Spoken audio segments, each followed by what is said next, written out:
கிருஷ்ணகிரியில் 5 முதல் 16 வயதுடைய மாணவ மாணவிகளுக்கு இலவச கால்பந்தாட்ட பயிற்சி 250க்கு மாணவ மாணவிகள் பங்கேற்பு. கிருஷ்ணகிரி கால்பந்தாட்ட குழு மற்றும் அறிமுக சங்கம் இணைந்து நடத்தும் முதலாம் ஆண்டு இலவச கால்பந்தாட்ட பயிற்சி முகாம் கிருஷ்ணகிரி அரசு ஆண்கள் மேல்நிலைப்பள்ளி மைதானத்தில் நடைபெற்று வருகிறது. இந்த இலவச கால்பந்தாட்ட பயிற்சி முகாமில் கிருஷ்ணகிரி மாவட்டத்தை சார்ந்த 5 முதல் 16 வயதுடைய மாணவ மாணவிகள் 250க்கும் மேற்பட்டோர் கலந்து கொண்டுள்ளனர். இந்த இலவச கால்பந்தாட்ட பயிற்சி முகாமில் அடிப்படை கால்பந்தாட்ட பயிற்சிகள் மற்றும் உடல் திறன்கள் மேம்பட்டு பயிற்சி அளிக்கும் வழங்கப்படுகிறது. காலை மாலை இரு நேரமும் நடைபெறும். இந்த பயிற்சி முகாமில் சென்னை, பெங்களூர் சேர்ந்த பயிற்சியாளர்கள் பயிற்சி அளிக்கின்றனர்.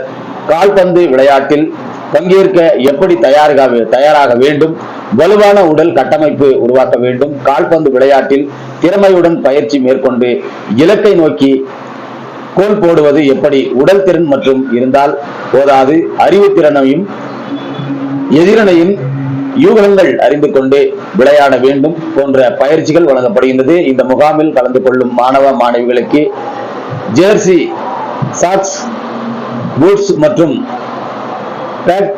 காலை மாலை சிற்றுண்டி வழங்கப்படுகிறது. வருகின்ற 11ஆம் தேதி வரை இந்த பயிற்சி முகாம் நடைபெறுகின்றது. மாணவ மாணவிகள் இதனை பயன்படுத்திக் கொள்ளுமாறு கால்பந்தாட்ட குழு சார்பில் வேண்டுகோள் விடுக்கப்பட்டுள்ளனர்.